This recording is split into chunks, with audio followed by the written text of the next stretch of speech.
Super, I know we've got a lot of technology surrounding us right now, appropriate perhaps for a series all about different technologies. I'm really looking forward to tonight's presentation with Marshall Cohen.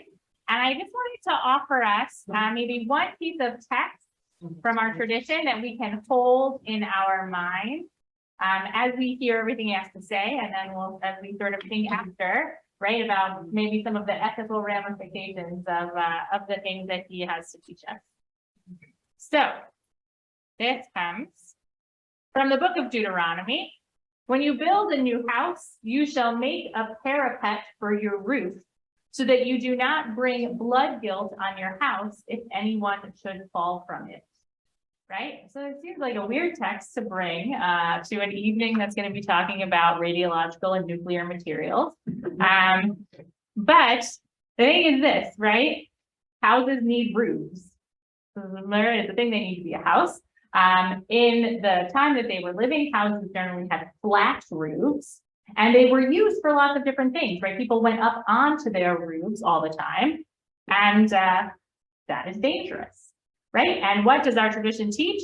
Right? That this necessary but potentially hazardous space, that we have an obligation to put a guardrail around the edges so that, right, interestingly, not to prevent anyone from ever falling off the roof, but to ensure that we have sort of reduced our liability. We've waived our responsibility should that happen, right? That we have a certain responsibility or due diligence to create a safer environment in this way by building this fence. It's not always perfect, right? It doesn't say so that no one ever falls off, because sometimes it does. So we might come back to this text and some other interpretations of it later. But first, I'm going to stop my share and turn things over to Marshall Cohen, who I feel like needs no introduction in the sphere of Temple Isaiah, right, where we know him well from his work on as a lay leader, past president, and of course director of Shir Isaiah, but brings some significant professional experience to these conversations of how we think about risks and responsibilities and safely managing potentially dangerous but also useful substances. So I'm going to turn things over to Marshall. All right. Well, good evening to everybody here. Good evening to everybody on Zoom. As Rachel said, I think I know most people in the room and probably almost everybody on Zoom. If we haven't met, I'd love to be able to meet you when we're done here. So that's an extra opportunity. Again, my name is Marshall Cohen. Rachel introduced me. I'll talk a little bit about what I do for a living as we go through this. But I want to say a huge thank you to Rachel and to the committee for inviting me. I'm very honored to be able to speak to you tonight about what I do for a living and a little bit about science, a little bit about policy, maybe even a little bit about politics. So we'll see if we can get all that in tonight. So a little bit different title than you may have seen online. Try to make it a little bit more interesting. So this is the good and the ugly in terms of our use of nuclear and radiological radioactive material in the United States. So you've got the good, and the not so good, or like ugly. So left to right, electrical power, medical use of radioactivity, and then an atomic weapon. We'll talk about all this stuff tonight. So I want to start just a little bit about just a quick intro to me in terms of this is how most of you probably are used to seeing me. Okay, maybe not with a drum major uniform on, but more like that, the back of my head, waving my hands out the choir. So that's what I do when I don't get paid. I searched all over the place to try to find a picture of myself at work. And I really couldn't find one except for this one that I was taken with some colleagues in Indonesia. I was in Indonesia a couple months ago for work. And so that was the most recent one I found about me. So about a 30-year career in the nuclear field. The first 15 years of my career, I worked for a consulting firm called SAIC. Some of you are probably familiar with that company, very large contracting firm. We did support work for the Department of Energy. My field, as it is today, is at nuclear safeguards and security policy. So the Department of Energy runs facilities throughout the country, and we'll talk a little bit about DOE in a minute.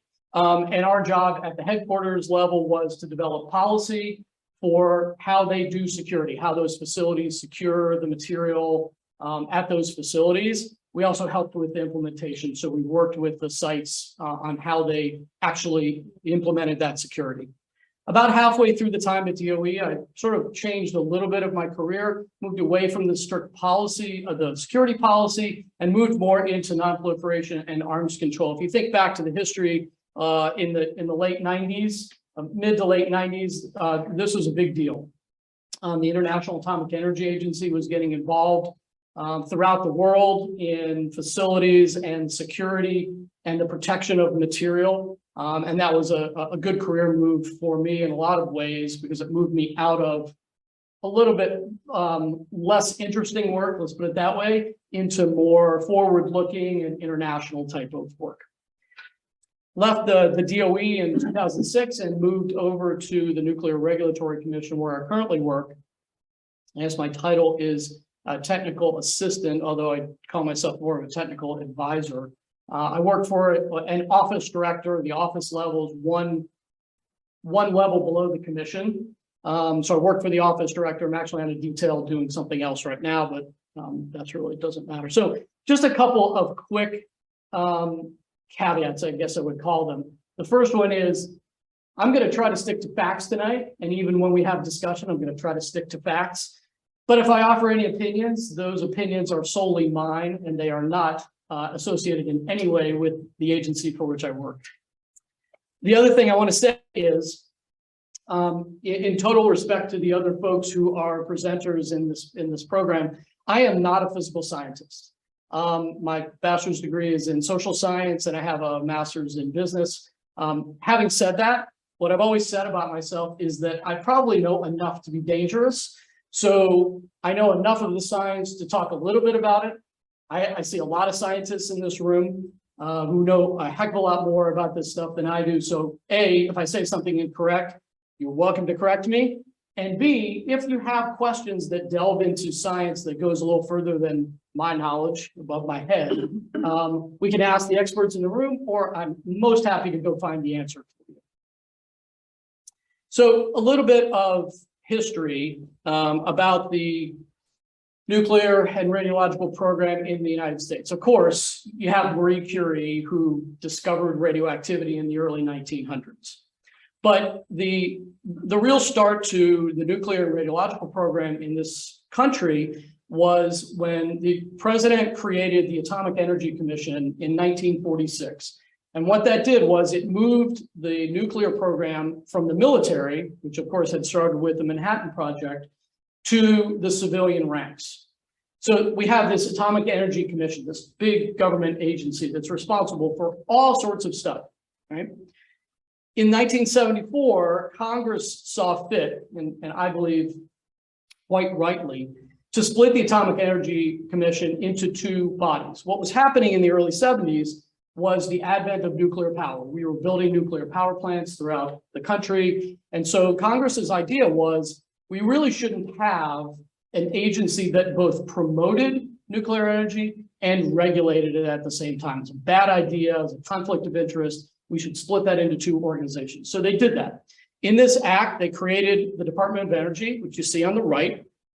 DOE currently has responsibility over almost all of the nuclear weapons program. The only thing they don't really regulate and oversee is what we would call full-up weapons, actual weapons that are ready to be deployed.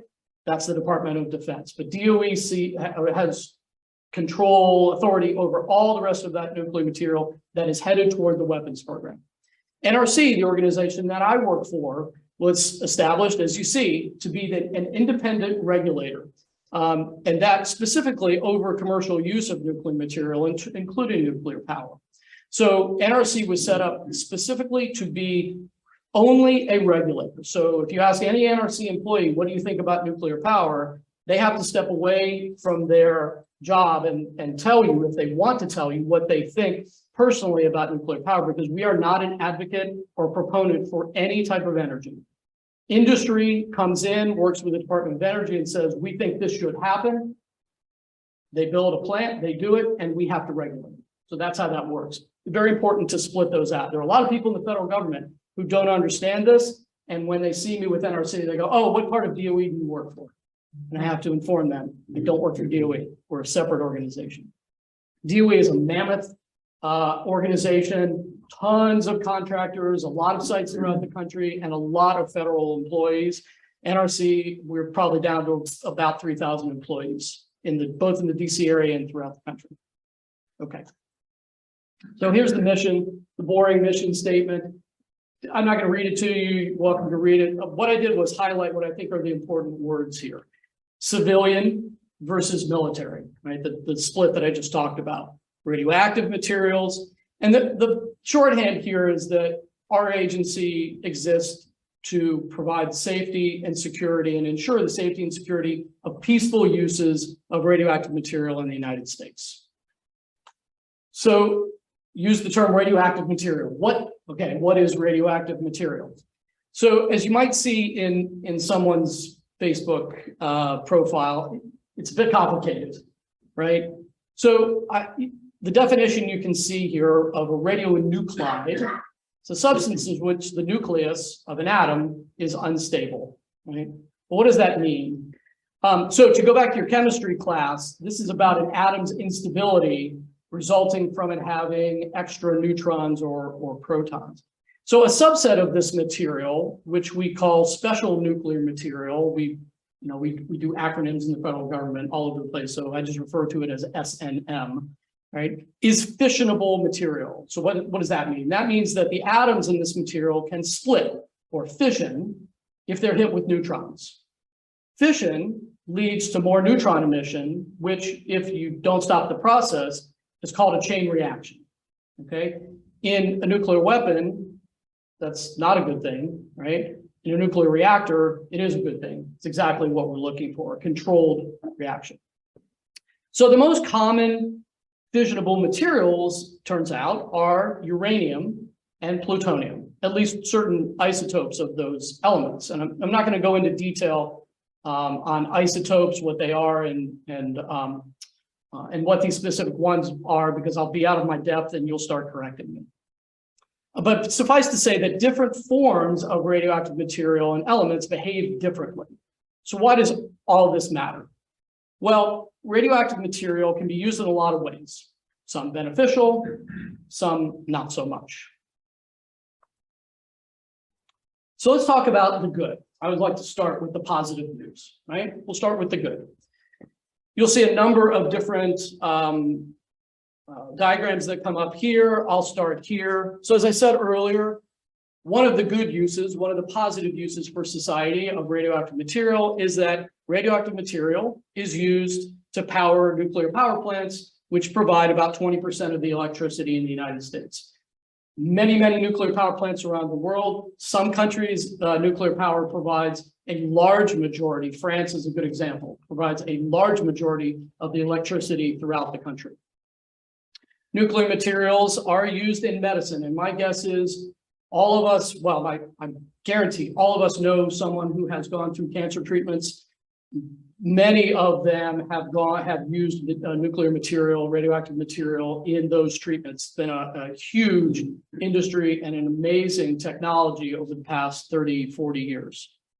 Nuclear materials are also widely used in industry, in things like density gauges, radiography cameras, for example, those that are used in X-ray technology.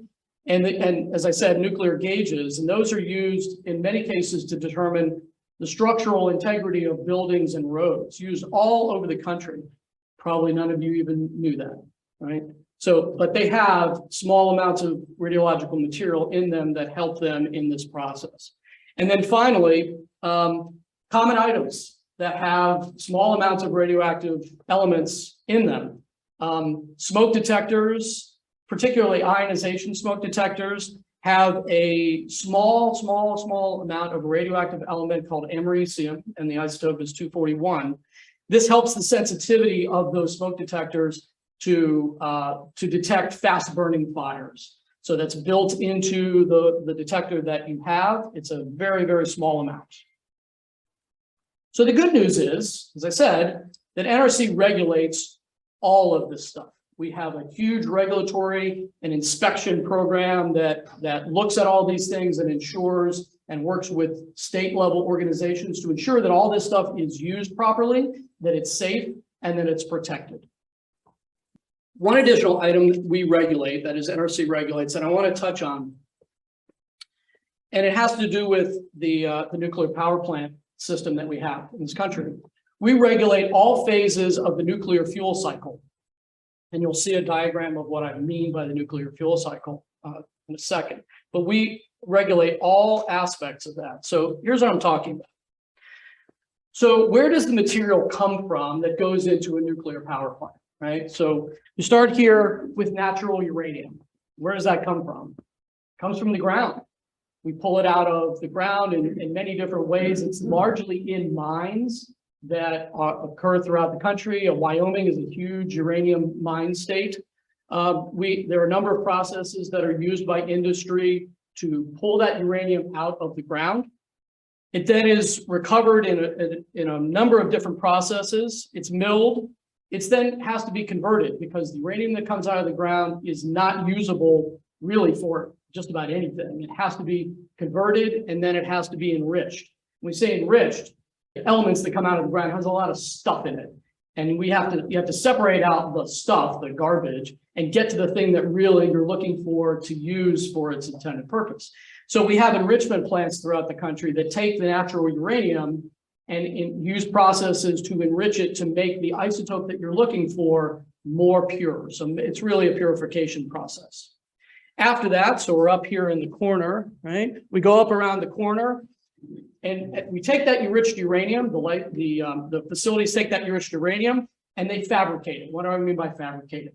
So that uranium is in a powder form at that point. After it's been milled and enriched, it's in a powder form largely. That powder is used in a process that compresses it into very small pellets. It's made into these tiny little pellets.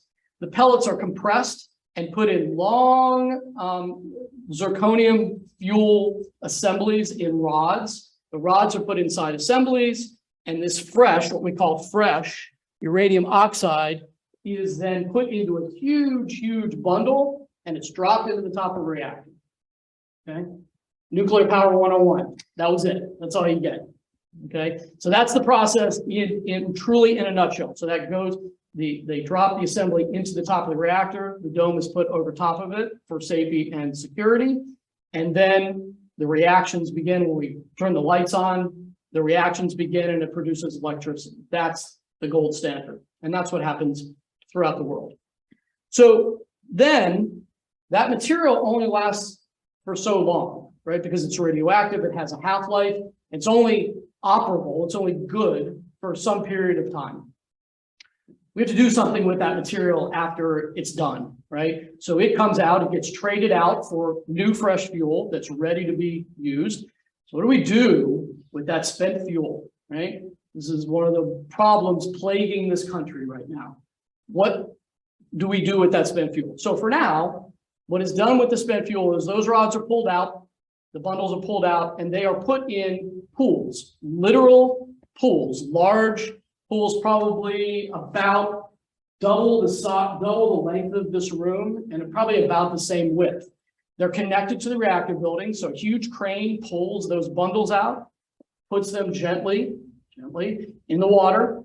That water continuously cools so that it keeps the material, so that it starts to cool the material both radioactively and temperature-wise, because if that material heats up, that's when you have a problem, okay? So that's where we are at this stage. That's all I'm going to talk about for now. We can certainly talk about more if you want to get to the next step after the spent fuel and reprocessing. It's a whole other ballgame. There's so much I could talk about tonight, but I want to keep it relevant. So again, talked about what NRC's role is in the federal government, what we do, here's what we don't do. As I said, we do not regulate nuclear weapons. I have nothing to do with the weapon program. That's DoD and DOE. Except for space vehicles. You may or may not know that NASA actually uses small amounts of plutonium in some of their space modules. I do not have the expertise to tell you what it's good for, but they know and they use it, right? And they regulate the use of that material for that purpose. As I said, we do not lobby for nuclear power. That's the administration's issue. I should have said NRC is actually not an executive branch agency. We're not a cabinet level agency. DOE is, State Department, all those. We do not have a secretary. We have a commission. Off topic. We don't regulate the naturally occurring radon or X-rays. Those are done at the state level or by other federal agencies. And we do not own or operate the nuclear power plants. They are all run by companies. The one you're probably most familiar with in the state of Maryland is the Calvert Cliffs nuclear power plant out in Lusby. It's run by a little company called Constellation Energy. Okay, so we move from many of these peaceful uses of nuclear and radioactive material into the other use. Nuclear weapons. So a little bit of a brief history. There's a lot to cover of the last 80 years of nuclear material. I'm not going to do all that tonight. We're going to hit the high points. So I'm sure you're all familiar with the Manhattan Project, which resulted, ironically, from a letter from Albert Einstein and another guy named Enrico Fermi to President Roosevelt, and they were warning him about the German government having efforts to design a nuclear weapon. 4 years later, just 4 years later, under the leadership of Robert Oppenheimer, the first weapon test was held at the Los Alamos site in New Mexico. Fascinating place. And this came home to me as I was doing this research. Only weeks later, after that first test, was when the only use of nuclear weapons occurred in the world. It was amazing to me to have that timeline in my mind of, it just seemed like forever, right? We had the Manhattan Project, that seemed like it took forever. And then all of a sudden, we used the nuclear weapons on Hiroshima and Nagasaki. In the years that followed, the US ramped up its testing program, largely as scientists and engineers often do, to determine if there are better and more efficient ways of doing things. And of course, there were numerous political and military overlays, whether you call them deterrence or growth of the military complex, as some might refer to it. So from World War II to the 1980s, proliferation, and we can call it that, proliferation of weapons actually occurred, primarily between the US and the Soviet Union, the Russian Federation, and now Russia, right? So it's important to point out, as this chart does, that at the same time, a number of bilateral treaties have resulted in a significant reduction in the number of nuclear weapons over the years. So here are a few of the treaties that pertain, and agreements that pertain to nuclear material, nuclear weapons. You have the Non-Proliferation Treaty up in this corner, Nuclear Non-Proliferation Treaty. This is a document that I actually take a little pride in because I actually helped work on it, helped develop it. It is an information circular that the IAEA puts out. It's considered the worldwide gold standard for guidance on physical protection. So it's not a treaty, there's no signature to it, but countries use it to help them develop physical protection depending on the type of material that they have. You see the Convention on Physical Protection of Nuclear Material. That actually is a treaty. It's countries sign up to it. The photo is actually of the first signing of the NPT. And then there's also a code of conduct that countries have signed up to in principle to protect radioactive sources. So we're talking about nuclear material, that is uranium, plutonium. Then you have all this other radioactive material that's not really good for use in a nuclear weapon, but it can be used for other nefarious purposes. So the reason I've gone to work for the last 30 some years is to prevent what you see on the next two slides, at least the first 15 years of my career. So on the top left, this photo, which I had never seen before I did the research, was taken 6 miles from Nagasaki, about 15 minutes following the detonation. And you may have seen some of these. This one's a little bit more famous. This one was taken 1 hour after the detonation at Hiroshima. That's obviously miles away, taken from an airplane. So this one, I'm not sure how many of you know, we did a lot of testing in the United States, primarily at the Nevada test site throughout the 40s and 50s, and then all the way up into the late 80s, when the test ban treaty came into effect. But this was actually taken at the first underwater test that was done at Bikini Atoll in 1946. I found out a fascinating photo. I mean, you know, you're on the beach.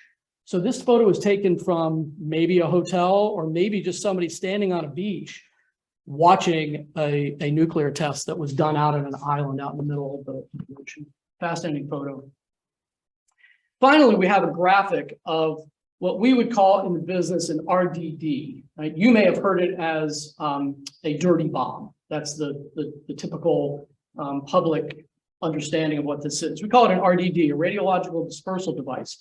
Basically, the concept here is, unlike nuclear weapons, where you have to have a lot of very sophisticated machinery, you have to have a lot of know-how using the material, put it in the right package, set it off the right way to make it work.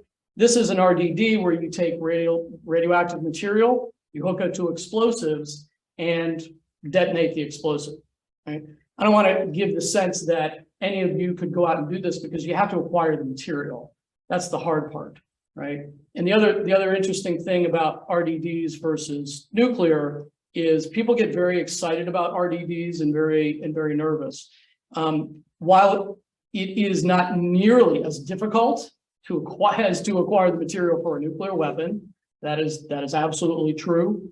The damage that you can do with an RDD is very different scale, right? We're not talking about, we talk in our business about a bad day and a very bad day, right?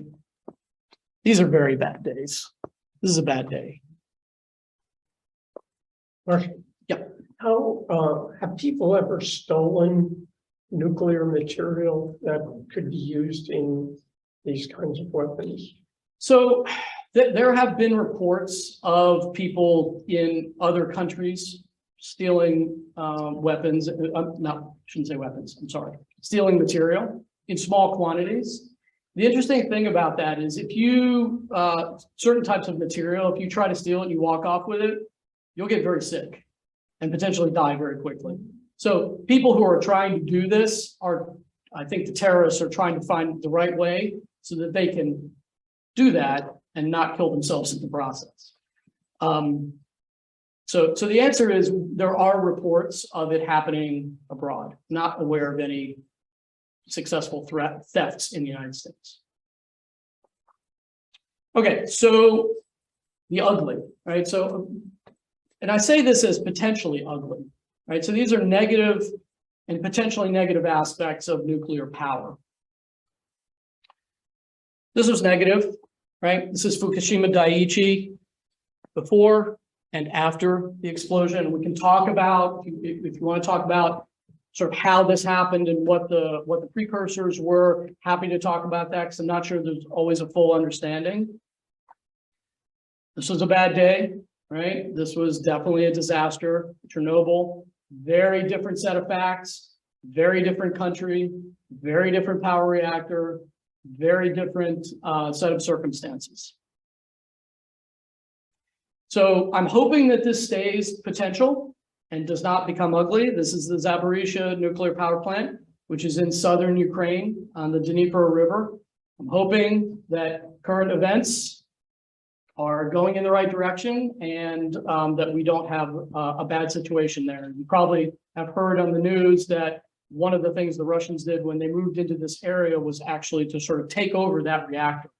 and forced the reactor operators to start working hellacious numbers of hours, which is not a good thing. When you are trying to stay awake and focus on keeping a reactor operable and not going sideways, you can't be working 24-hour shifts.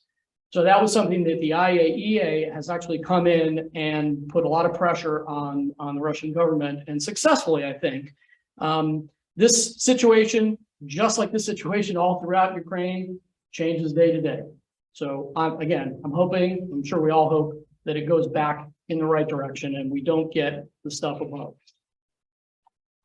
Finally, another sort of potential ugly is the spent fuel storage. So I knew I had a photo of this. So here you can see the spent fuel pool at a power reactor, right? So we talked about the fact that you lift the spent fuel out, you put it in the pool so that it cools. Usually the cooling time is 5 to 7 years. So it has to stay in the pool for that period of time for the temperature to go down and for it to stop being radioactive to the point that it's not lethal. If you jumped in that pool, you'd be dead within minutes because there is so much radioactivity. It would invade your body and would shut down your systems within minutes, right? So there's obviously security. There's plenty of security around all these nuclear sites, but extra security around the spent fuel pool, more in the safety realm. So if you walk around a spent fuel pool, which I've done in the United States and in several other countries, you name the safety protection to keep any sort of accident from happening, and it's there, simply because of the danger of anything happening. Two questions. What do they do with the water when it's done? Great question. The water's never done. It is circulated. And so if you look at the map, if you look at where nuclear power plants are located, they're always located near water. You have to have water, a water source to come in and come into the spent fuel for two reasons. One, to come into the spent fuel pool, as well as to keep the reactor cool so the reactor itself doesn't overheat. So there is constant circulation of water through that spent fuel. It doesn't ever leave. It doesn't ever leave. Radioactive water. I'm sorry? Unless it's radioactive water. Yes, it's the water is radioactive. Where does it go? It doesn't go anywhere. Just It circulates. It just within comes in itself. and stays. And It just goes stays in around. the pool.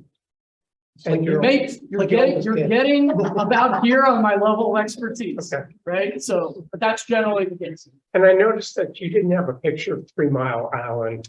I did not. 3 Mile Island was, it's another one we can talk about. 3 Mile Island was another very different scenario. We call it an accident, but to me, it's nowhere near what those two were. Okay. That's why I didn't list it. Question, Alex. How do we separate the very near? Gee, it wasn't that bad. But we know it could have been.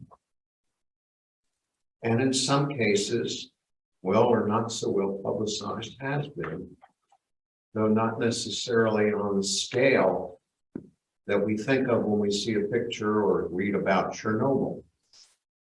So from a regulatory or ethical viewpoint, controlling this seems like a little bit like handling the water, the spent fuel source. We're making the water very radioactive, very hot. So presumably we find ways to cool that water by running it next to something that's going to be cool, and then we recirculate it, which means there are going to be pumps, there are going to be pipes, there are going to be walls. Incredible amount of infrastructure. None of which hold up forever. That's All fact. of which require ongoing maintenance Absolutely. to prevent accidents. How do we look at that from an ethical viewpoint in terms of, is this technology worth the price? So did you read my slides? No, sir. Okay. It's on my last slide. It's a great question. And what I wanted to do was cover the technical stuff. And then I think we'll get there. Great question. Great question. Really on point for what we're talking about. Yes, question. The other negative side is all the health consequences for all the nuclear testing Mhm. from the 40s including whole indigenous populations on some of the Pacific Islands? It's a great question. It's a great point. And in fact, not just on the islands, but in this country, the Department of Energy has been sued by a number of litigants to say, look, you know, the work here caused latent health effects, right? Cancer, et cetera, right? So that is true, and the department has had to pay out judgments to somehow help make those people whole, but you can argue about the ethics of that. So it's a great point. Great point. So the fuel rods stay several years in the pool? Correct. How long do they stay in the reactor before that? Ooh, now you're real. I think you're getting up here in terms of my knowledge. I can certainly, we can look that up. I'm thinking the periodicity is probably, I'm thinking about it's called refueling, right? When they take the stuff out that doesn't work anymore, put new stuff in. I'd have to look that up. I'm not familiar with refueling periodicity. It's a good question. They don't run out of space in the pool. So, okay, so let's go there. So what happens after 5 to 7 years when it's been in the pool and now it's cool, right? Cool both radioactively and cool temperature wise. What happens to it? So at that point, it's taken out because it's safe enough to do that. It's overpacked in concrete and it's taken out to what's called a spent fuel pad. Literally sits out on a concrete pad inside a big dome, right? Outside of the reactor area, because at this point, it's safe to do so. It's not emitting radioactivity so that somebody walking by it would get sick or have some sort of, or would have some sort of intake. And it is also more secure because if you were able to take some of it, very, very difficult to do because we're talking about thousands of tons of this cask that it's inside. So you have to get inside the cask, get inside the rod, get to the material, very, very difficult. So that's where it's taken after it comes out of the pool. So we have this cycle, right? So one of the things that maybe we want to talk about if we have time is this concept of reprocessing, which other countries have talked about to do what's called close the fuel cycle. Remember we talked about the fuel cycle? Right now it's open because there's really no end. It just sits on the pad and then what, right? What do we do with all that stuff? There were plans in the 80s and those plans have sort of faltered at this point. The Department of Energy is trying to figure out what to do. But if you could reprocess that material, if you could reuse that material, as opposed to just letting it sit on the pad, if you could send it back through the cycle and have it be uranium again, that's good U-235, put it back in the reactor, and now we have a closed fuel cycle. There are problems with that. There are non-proliferation problems with that. There are political problems with that. We can have that discussion if you like. There's so much to talk about here, right? Question. What happens, or how often are the batches of rods replaced? How long does a load of uranium in a reactor last? So, yeah, so I think that's pretty much, Bill, what you were asking. I don't exactly know the answer. I know it's not taken out all at once. That's physics, and that's again outside my realm. But were you talking about weeks, months, years? Years. Years. Yeah. Yeah, I mean, that gives some perspective. Yes, years. Marsha, Sure. where they did testing in the United States, or back and forth, is there still radioactivity there? Is there radioactivity there? Sure. There is. Sure. But it is, but let me say something about radioactivity. Okay. People who live near a nuclear power plant, now this may be something that I need to be calibrated on. Okay. My understanding is living near a nuclear power plant for 10 years, you actually get more radioactivity on a cross-country flight. Why? Because you're getting solar radiation. It's different, cosmically, right? So we have to be careful when we say radioactivity, because that word scares people, and that's what I'm trying to do here. I know we have the ugly screen up, right? So leaving that up is problematic. But one of the things that we're trying to do as an agency is get the word out and spread the word that yes, there are dangers here, right? That's why we have my organization to secure. That's why we have our reactor regulation folks to have safety systems in place. My point is, radioactivity in and of itself, we have to look at on a spectrum, right? There's radioactivity that could be sitting near where people live. It will never, ever affect them because it is in so small of doses. It's encapsulated in dirt or concrete. So I want to be careful when we say, is there radioactivity out there? Absolutely. There's naturally occurring radioactivity that has nothing to do with any of this stuff that you come in contact with all the time. Gary, I'm gonna ask you a question about something, which is, I understood that there is still tremendous controversy about these low doses of radioactivity. Is that true? And you want to just summarize very briefly where that argument is right now? Two parts of the question. It is true. Number two, I am not an expert, so I do not want to opine on that. I know that we have a whole office, a group in our office, a group in one of our offices that works on the medical uses of radioactivity, and I think that's where that's where a lot of this controversy comes in, from the industry, from the medical community, from patient advocates, right, who take issue, and anyone else who's a regulator, anyone else who works for a federal agency knows this, right? There's a push and pull with the public when it comes to regulation. There's too much. There's not enough. It's wrong. It's right. Right. So there is that. I mean, that is just a fact of being a regulator, that you're not going to please everybody, and it's best effort, and it's using the best science and technology along with the policy, along with the politics, right, to make the decisions that are made in the best interest of the public and the safety of the public. I'm not in a position to give you a summary of what the state of the position is in terms of those controversies, but I know they exist. Question. For years, there was a plan to bury the spent fuel rods, and is that, you're saying that plan is dead? So what you're talking about is Yucca Mountain, right? There's a law that is still in effect called the Nuclear Waste Policy Act, 1982, I believe, that stated that all spent fuel coming from reactors, I believe in the weapons program, was going to go into Yucca Mountain and be entombed in the Yucca Mountain project. That project was worked on for years, billions of dollars spent on it. There was controversy all over the place, very much including the state of Nevada, right? And so former Senator Harry Reid was a big player in that controversy. I wouldn't ever call anything dead, particularly as a federal employee. That would be a bad thing for me to characterize it as. Right now, there are other alternatives that are being considered much more strongly. Let me put it that way.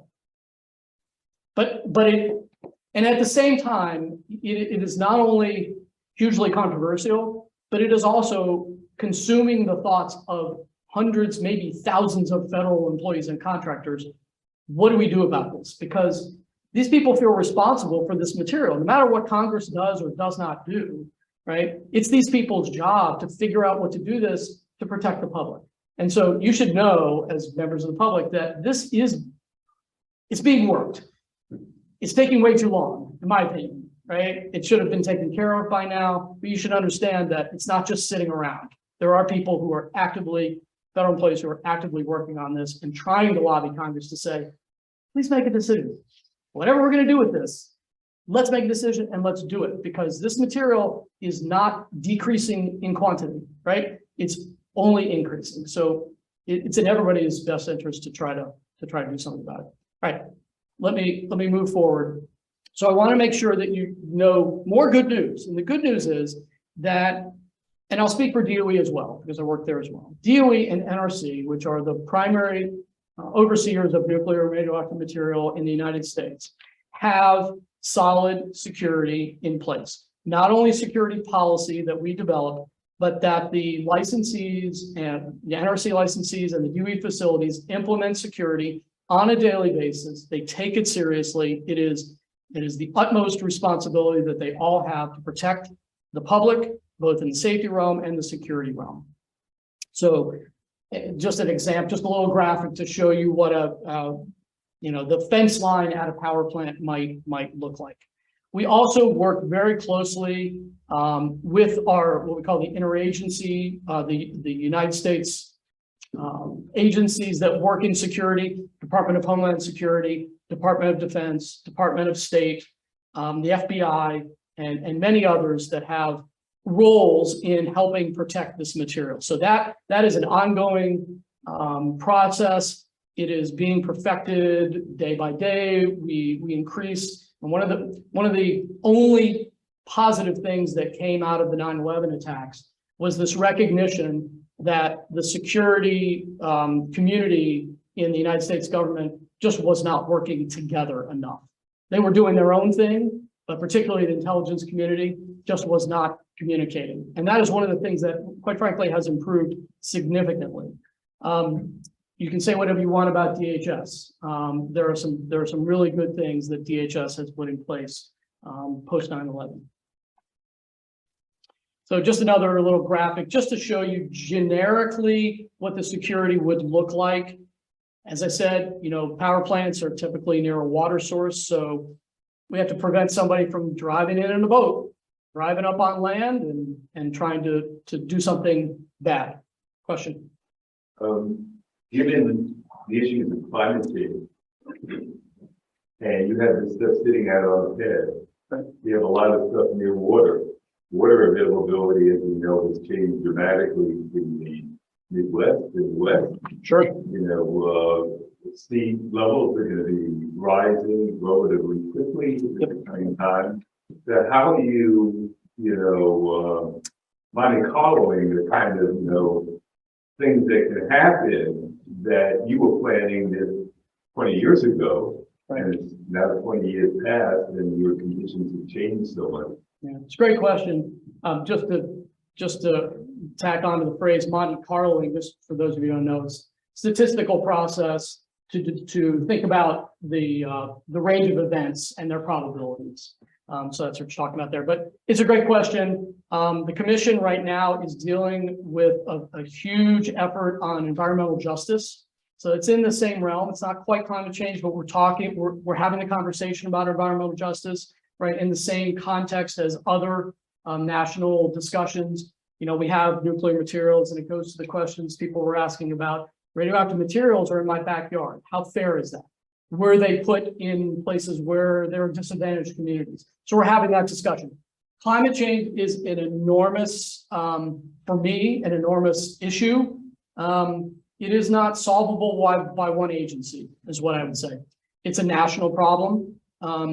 And again, my opinion, it needs to be solved nationally as a whole.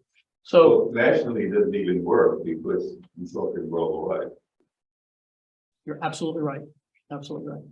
So I can't give you specifics on initiatives that are going on with respect to climate change. I would suspect that there probably are, but I may not be aware of them within my agency. So very quickly go through the rest of this stuff. We also, one of the huge topics in the past 10 years, which affects all of us, whether we're talking about our iPhones or our computers, is cybersecurity.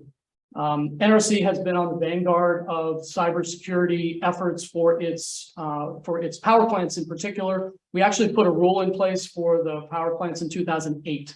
So we've been on this for 15 years, back when it was just computer security. Now it's cybersecurity. There's so much.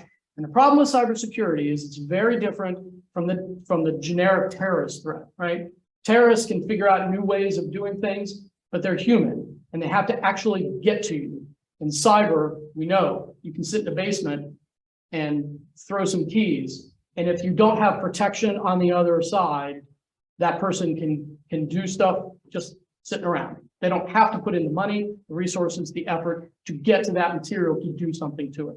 You should be very comfortable knowing that our nuclear power plants and the other NRC facilities are very well protected in the cyber realm. Okay, so now we get to Alex's question and maybe some others that you might have. So I thought through, I said, okay, we'll cover all the nuts and bolts or the technical details, but really what we're here to talk about, I think, is what are the ramifications for Judaism? What are the ramifications for ethics just in general? So a couple of things that just occurred to me as I was thinking about this, and this is this sort of overall, should we sacrifice the good uses of this material on account of the potential for the ugly, right? So that's the big question. I think, Rachel, you started by asking that question, right? Is it worth it? Is the potential bad a limiter of the good that we use this for? And then, again, we talked about the nuclear waste problem, right? We're producing 20% of the electricity. If we were to stop, let's say that we were to stop all nuclear power today, right? Where would that 20% of electricity come from? There are countries right now that are mandating blackouts because they're having issues, just forget about nuclear, they're having energy issues writ large. So you can say renewables, it's great. I think renewables are part of the energy mix. It's a question of whether we're there yet, and have the infrastructure and have all the other stuff that you need for all the renewable energy sources to work. So for me, that's all my presentation for the evening. I don't know whether we're providing people slides, but I wanted to put up, if there's more that you want to know that I can't always answer for you, or the sort of ancillary stuff that you want to go, mess around on the internet. A lot of stuff here that we recommend that you can go to look at. One of the really good ones, I think, for anybody who forget about nuclear, forget about all this stuff. I really recommend you go to ready.gov. DHS has done and FEMA have combined to do a terrific website and a terrific series of information on just how to be prepared for anything. Ready.gov is a really good website, tons of resources for you. It reduces a little bit of the fear factor, I think. I think it puts it more in the context of, here are the things that I can do, just me personally in my household, just to be ready, right? No matter what comes up, hurricane, tornado, somebody coming across your backyard and entering your house and doing whatever they're going to do. So I recommend that website to you. Can you talk about Fukushima? Because, not that I know much about this topic, but it just seems from what I've read that nuclear really, in sort of the waste of production quotas. I mean, it's a very efficient way to produce energy. And with good safety regulation and with some, if they can come up with a solution for the waste material, because they can recycle it, it still seems, despite the fact that there could be a catastrophe, the good is worth that risk. And you had mentioned that Fukushima was really, there was more to it than that.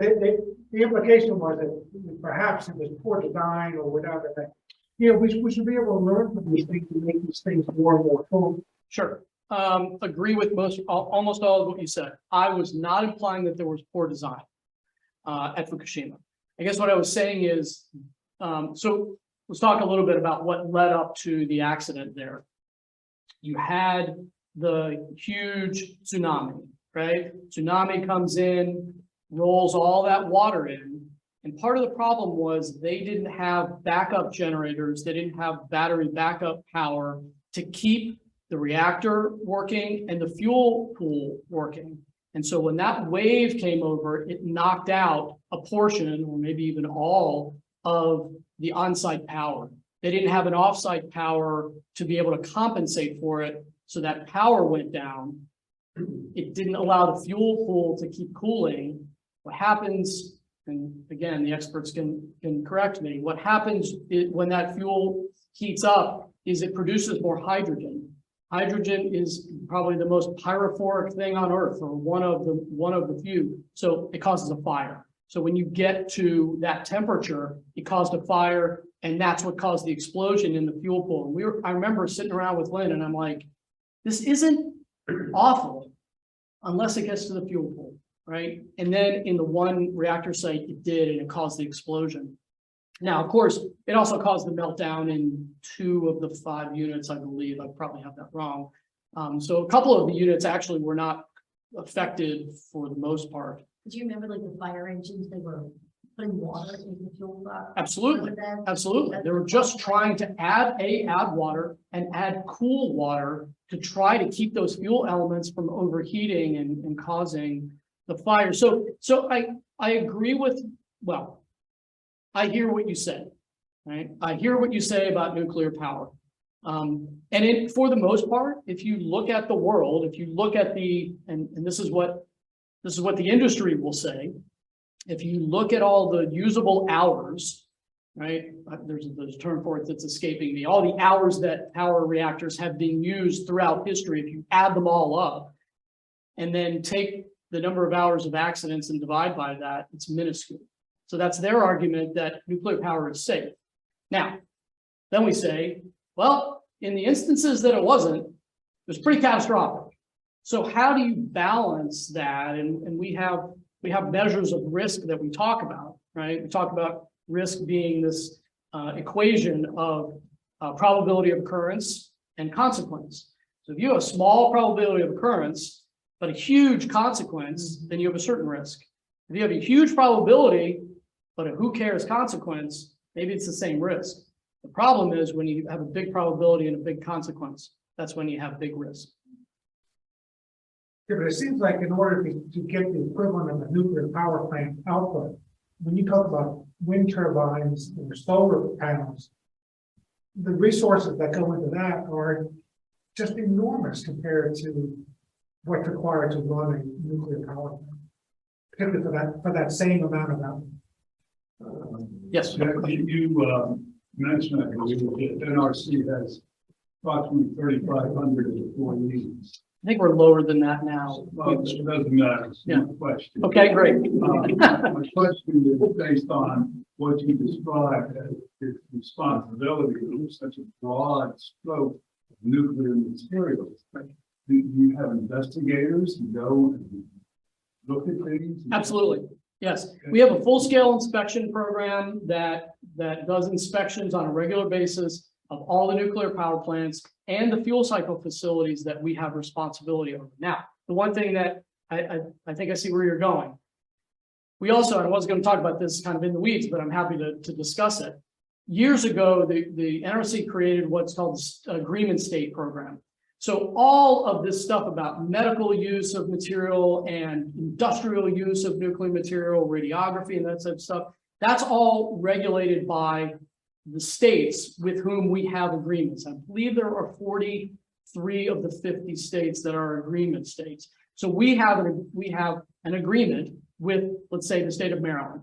They have a state agency that has inspectors who are qualified to our standards, who have physics degrees, nuclear science degrees, who do the work on the ground. So we don't have to have 10,000 inspectors to do all this work throughout the United States. We farm it out. The states have the responsibility for doing certain things. We keep the responsibility for doing I would say, inspections of the licensees who have the material that is of greatest consequence. Let me put it to you that way. Power plants, fuel cycle facilities that have uranium and plutonium, uranium largely. What is the benefit, be it economic, political, or otherwise, of farming out that inspection and regulatory work to the states? What, if anything, do we gain? Okay, so one is simple geography.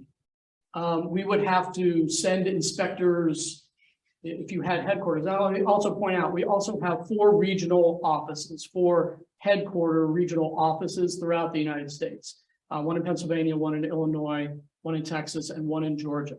And they do the large part of the inspections and oversight of the plants that are in their jurisdiction.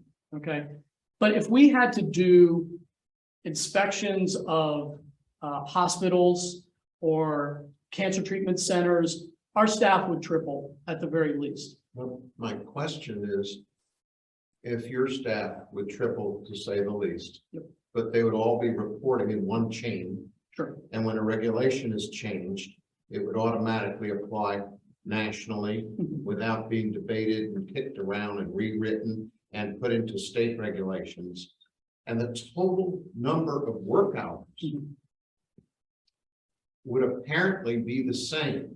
So, It's just the color of the checks yeah, paying these people every, however often might be different. yeah, I hear your point philosophically. I think we're getting into bureaucracy of federal versus state responsibility. Indeed. And I think there are some aspects of this that are in state law and state constitution that they're not going to give up responsibility to the federal government for. Likewise, I will say, when you say when a regulation is changed, it has to be changed at the state level. It does not. The inspectors who do the work at the state level use NRC regulations, right? All licensees, when they agree to a license and pay the license fee and open their facilities, they all agree to license conditions that are set by NRC. So they're national level regulations as opposed to state. Now, it is true that those inspectors and those people who are working at the state agencies also have state regulatory authority that they have to comply with as well. So I hear what you're saying. It's a way bigger problem. than just Like all the floor for. we're getting questions. I'm happy to. This could be, You tell me when to this cut could it be off. for either one of you. So taking a different spin, going back to the name of the event, Science and Synagogues, is there any Jewish opinion, State of Israel opinion, Orthodoxy opinion on? I know you're not looking at me. Have you been anything related to nuclear energy or any, from that perspective to go along with the theme of our event? So there have been some. I'm gonna just close this slide and bring back, we have a little Very good, man. Fora talk, and then we'll see, right, it might illuminate things for us a little bit, it might not. I'm gonna bring up a couple texts that might clarify or might confuse us, and then we'll go to your question. Okay, so, right, we saw this text before, right, that, right, you have this roof, potentially dangerous, you have to build this fence around it, so that you don't bring blood guilt on your house, right? Lo tasim damim b'beitecha. You don't have blood on your house. So then later, the Talmud, Rabbi Natan says, from where is it derived that one may not raise a vicious dog in his house? Okay, the rabbis of the Talmud, I had to say, they don't like dogs very much. Okay, and you may not set up an unstable ladder, right? Because you shall not bring blood into your house, right? That you shouldn't set up these risky situations. And for them, the dog, certainly an unstable ladder, risk is high, the benefit is low, right? Then they say in another space, right? This is coming much later, the Mishnah Torah in the Middle Ages, trying to sort of summarize generations of debate, that this requirement, right, of building a parapet, of a fence, applies to a roof, and similarly to any place that might present a danger. Right? If you have a well or a cistern, you have to have a wall 10 handbreadths high or make it cover so that someone won't fall in, right? The rule is not you should stop digging wells because you need a well, but you also have a responsibility, right, to safeguard the well in a certain way, right? So here I think we see the question, and this is a question that our ancient texts can't answer. And that I would say Jewish law in modern times is really built on specific cases and less on overarching principles, right? So that the question really comes down to the specifics of benefit and risk in any given case, right? This is sort of, there's a later text, right, from the 19th century, a question that comes around sailing at a time when long trips, right, were still something you do, they were dangerous. And the question is, right, like, can you do it? If you're supposed to, as a Jew, right, avoid taking certain risks, avoid situations where you're going to put yourself in danger, can I put myself in this situation, right? And what Rab Arya Levish Balhubar says, right, that it sort of depends what your reason is. If you are putting yourself, right, on the great sea in order to wander the world and see new things, Right, just you're doing it for fun, it's not worth the risk. Right, but if it's for business, if it's for food, if it's for these sort of like common necessary matters, then the risk does not concern us as much because it's something that has to be done. Right, that we don't put ourselves in risky situations just for the fun of it, not where, right, the thrill seeking is maybe, right, it's not aligned with this line of Jewish thinking, but it also doesn't mean that we can build for ourselves a life that's risk-free, because the things that we need in life, right, food, money, sufficient energy to run our community, right, these things require engaging with the world in some way that there's an element of risk. And then the question becomes, right, how are we balancing that risk and doing everything we can, right, to put appropriate safeguards around the dangers that exist in the world. So with that, I'm going to stop the share and we'll open back up for questions, starting, Robin, with you, who've been very patient. I just wanted to first say that, Marshall, that was an amazing presentation. I learned so much, and thank you for putting it in layman's terms so that we can understand it. And I just had a question going back, and I'm getting off of what Rachel has just been sharing. Going back to Marshall's presentation, I was just curious to know, since the nuclear plants are near bodies of water, and that the fuel pools are also near water, is it in any way harmful to the waters that they are near? So, yeah, so the simple answer is it can be. If there is discharge of that radioactive water into a body of water that's commercial or is not even commercial, it's just sort of near the plant,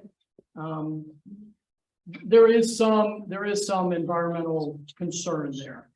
We hear that a lot from the folks on Cape Cod, the Pilgrim nuclear power plants in Massachusetts, and you all know Massachusetts is one of those places where people are very politically active.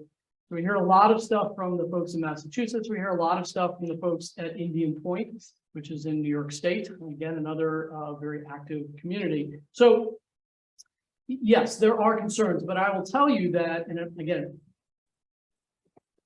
not an environmental engineer.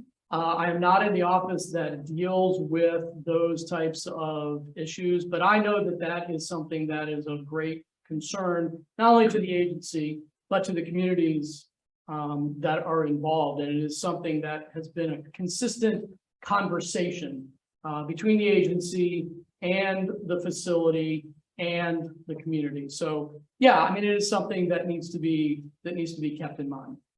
Or do they do regular studies on the waters?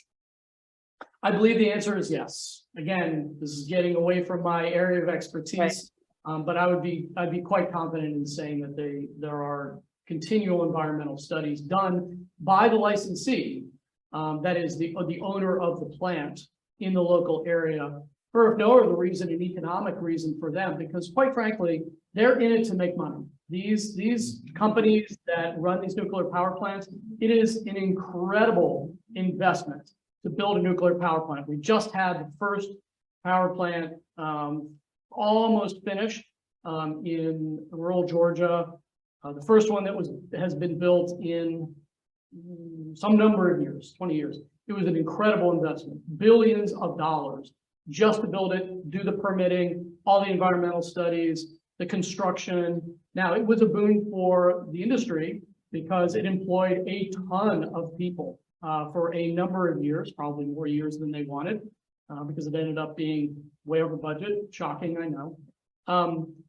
But the point is, they have an economic interest in doing things the right way, safely, securely, so that their communities feel safe, because they have this huge facility in the middle of a community, and they're very well aware of that.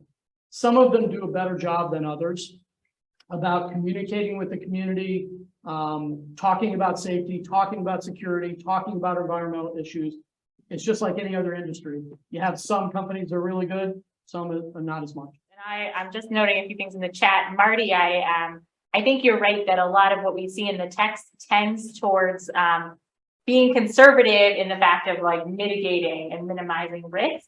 I think in large part that's because the rabbis really wanted to make sure that people were not so concerned, particularly with fulfilling mitzvot, that they put themselves in dangerous spaces, right? That this sort of overarching responsibility, right, to safeguard our lives, to live by them, not die by them, to minimize all sort of supersedes, right, any following of sort of specific mitzvot. There are lots of other really interesting texts around risk, particularly when it comes to sort of medical things. And do you listen to the patient and what they say they need? Do you listen to the doctor and what the doctor says they need, right? Really fascinating. That's like the side of what we're talking about tonight. But yes, I think you're right to note that sort of the general thrust of Jewish tradition is in being cautious and conservative around that we take and making sure that we are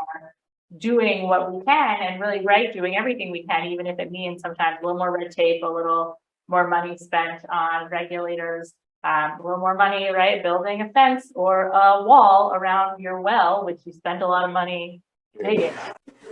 Interesting what the rabbis would say about the individual misusing. In other words, you build a wall, but kids like to climb on the wall. I have my group, but people like to look over the edge. So how high do I have to build my wall? How, large does the fence have to be? The same thing in Cornwall that you started to talk about, this product, but, they misuse it. Yeah, right. Mishnah Torah, by the way, says a wall around your well, 10 hand breadths. 10 hand breadths is how high it should go. Right. And I think the idea is here in these sentences around the fence and the wall is about the owner mitigating risk and not reducing all danger existing. Because, right, people still have autonomy and get to make choices. And, What do the rabbis say about the individual responsibility? So they say that people have a responsibility to keep themselves safe. I don't know if I brought a text with me sort of, so this one a little bit, right? That people they're transgressing a mitzvah, right? That's what the rabbis would say, right? It's a positive mitzvah to remove any obstacle that could pose a danger. And you have to beware for yourself, right? That you have some personal obligation, and you're transgressing a mitzvah. These rabbis would say, right, if you're intentionally putting yourself in dangerous situations without benefits, right? What benefit means, right? That opens up a whole other very large, complicated conversation. But that we have a responsibility on ourselves, right, to sort of protect ourselves, and we have a responsibility to make sure that the things that we have that we're responsible for are also. And a real world example of that, we've seen it a couple of times around zoos. So in the San Diego Zoo a few years ago, these kids climbed over a 20-foot fence to get into the wolf cage, and guess what the wolves did? They thought it was fast food, and then the family sued the zoo, and the judge threw it out of court, said that was not an accident. And then you have other people that climb over the moat right here locally. So there's a place where, the proper protections were put up there, but somebody consciously went over that. I think that's what you're talking about. Yeah, right. In every space, there's a balance, right? What's our responsibility to create a safe environment, and then every individual has their own responsibilities to behave appropriately. We're going to take Alex and then Gary, and then even though I think we could have lots more questions and conversation, then we're going to kind of bring things to a close just to be respectful of everyone's time. I just want to toss a thought out, not because I think it can be discussed tonight, but because before we get to our question and answer session. But this is question. The final panel. Okay. Yes, okay. The point being that when we talk about risk versus reward, we talk about the obligation to be careful, to have a fence, to put a fence around a nuclear power plant, all those nice things. There's a third item that comes to play, which I would urge people to think about, and that is money. Now, you can call it investment, you can call it risk versus return, you can call it anything you want, but ultimately the tremendous investments required to make technology safe or manageable, be it nuclear or other. Those are large investments, and you have to ask who is in a position to gain from or to ethically make those decisions or those investments. The nuclear power plants, for instance, I know of one that was built many years ago where they reversed the temperature readings on the lake. It was along because in other respects, it was a wonderful site for a plant. It's just that for various reasons, it wasn't going to cool as well as one would wish. Yeah. And so they reversed the reading and treated it like a typographical error. So I appreciate this point. I think it's a good one, and Marshall touched on it in different ways too, right? The sort of tremendous resources that go in, right? So also in this work, right, that go into keeping us safe in different ways, and who has the incentive to put those resources into play, and who sort of has responsibility, even if maybe they're not financially incentivized to do so, right? But then I could say things that I feel about capitalism, like that, what you expect, but like, right, there's those pieces to say, right, that the incentives pull in different directions, right, Gary? I wanted to take back up Marshall's very last question, which is our duty towards future generations who are going to be stuck with the nuclear waste problem. Does Judaism have any statements on our obligations to future generations? So I specifically to nuclear waste, I can't say, but in general, yes, right? There's really powerful texts that say, right, this is the only world we have, right? And if we don't take care of it, it's lost for us. I think we get even as far back, right, as Adam and Genesis, right? You have this responsibility to watch over this world. That's sort of the work that we're put here to do. And some sort of beautiful midrash, right, that say, right, this is the world we have. There is no other world that's gonna like poof come into place to replace it, and that we have a responsibility to take care of it, right? Most famous example of our responsibility to future generations, I think, is the story of Pony, right, who sees an old man planting a carob tree. Oh my God, why would you bother, right? Like, you are going to be dead long before this tree ever grows tall enough to bear fruit, right? He Rip Van Winkles, right? Falls asleep, wakes up a long time later, and who are you? And how did you come to have this tree? He said, oh, my grandfather planted it, right? And had he not had the foresight and the care to look towards the future and do that, then we would not have what surrounds us, right? So I think a powerful thing that our tradition also teaches us to keep in mind, right? That our safety, risks, and benefits for today, but also a really long view of what we're leaving for our children. So Marshall, again, I want to thank you.